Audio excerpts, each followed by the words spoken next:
Analyse du 3 décembre. Bon, let's go. On va descendre dans 1 heure.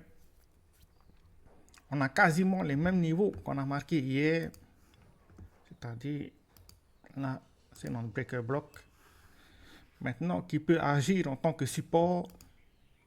Ça, après là, ici, il y a notre swing low.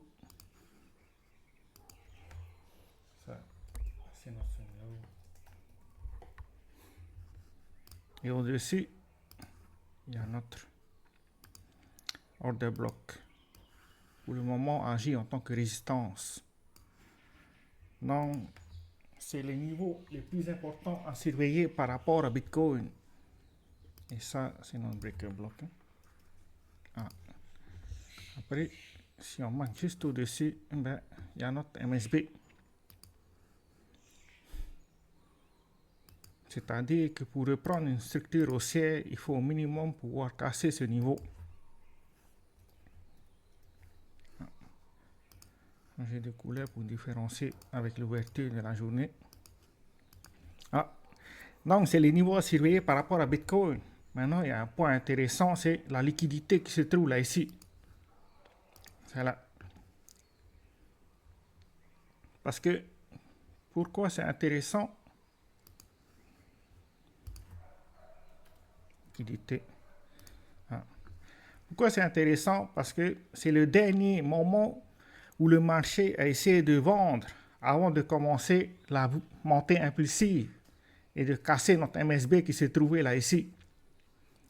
C'est grâce à cette entrée d'argent qu'on a pu casser notre MSB et commencer la tendance haussière à court terme, jusqu'à qu'on casse la structure et qu'on reprenne une structure baissière.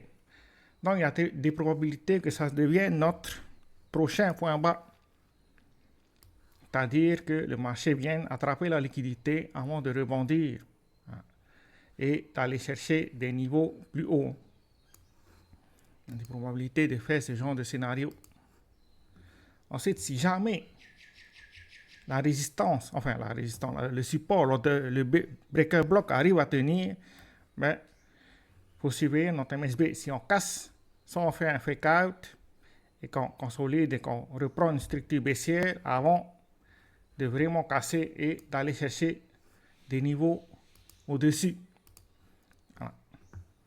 Bon, bien sûr, si jamais on arrive sous notre swing low, ben, ça serait l'occasion de se positionner en tant qu'investisseur, c'est-à-dire toutes les positions à long terme. Pour le moment, c'est les chemins probables par rapport à Bitcoin. Bon, si on regarde bien, on est dans un range entre notre swing high, c'est-à-dire notre order block, et notre swing low.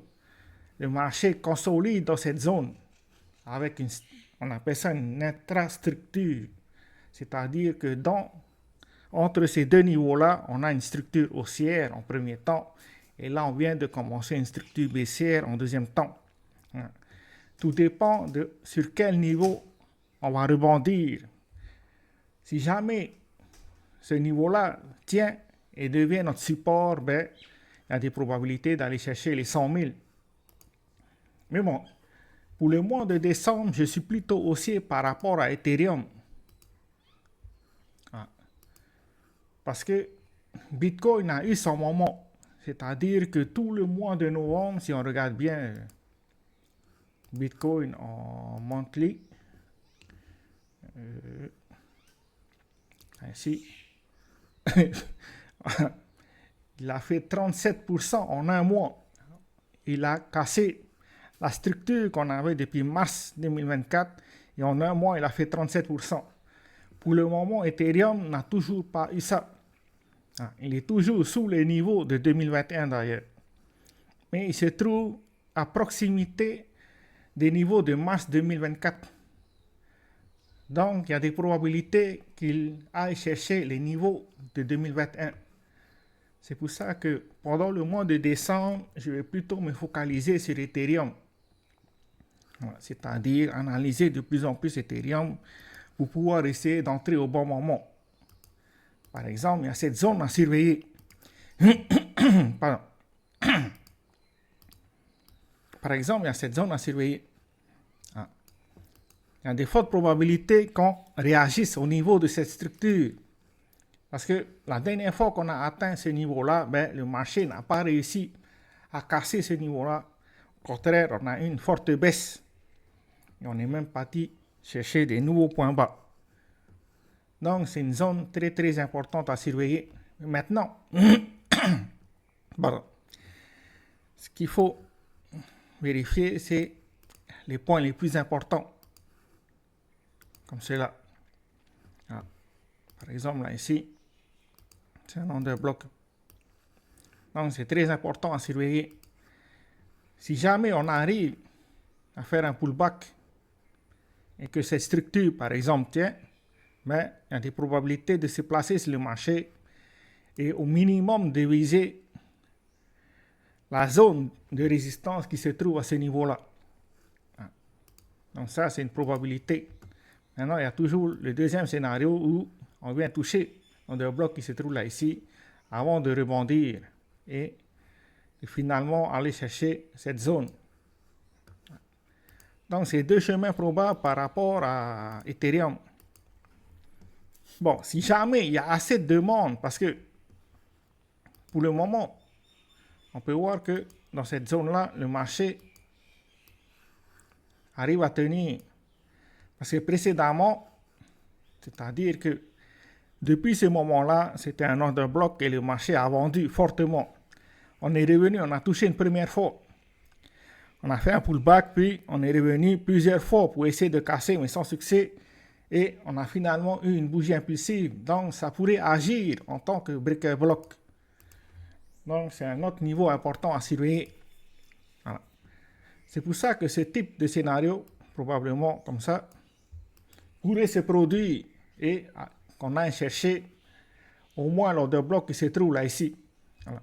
L'ordre bloc, la zone de résistance qui se trouve là ici plutôt. Voilà. Donc, pour ce mois de décembre, c'est plutôt Ethereum que je vais surveiller. Bon, on peut regarder Solana. Bon, ce que je n'ai pas aimé par rapport à Solana, c'est qu'on a dépassé les points hauts de 2021, c'est-à-dire les 260. Non, ça, non, c'est 259,9. Voilà. On a dépassé ce niveau-là, puis le marché n'a pas réussi à confirmer la tendance haussière qu'on avait depuis l'élection de Donald Trump. Pardon. C'est pour ça que, pour le moment, tant qu'on n'arrive pas à casser ces structures, ben, il n'y a toujours pas de confirmation de momentum haussier.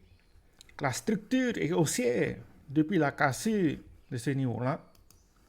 La structure est clairement haussière. Mais on pourrait revenir, au moins tester cette zone avant de continuer notre structure haussière.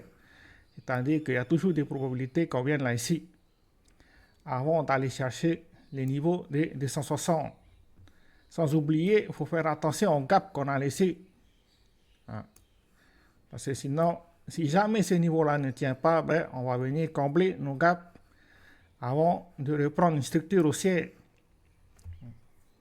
C'est pour ça, là, on vient à peine d'entrer dans la phase 2. Normalement, le bull run, il va durer au moins jusqu'à septembre. Et entre ces délais-là, ben, il y a des possibilités qu'on ait, il y a de fortes probabilités d'ailleurs, qu'on ait de forts pullbacks.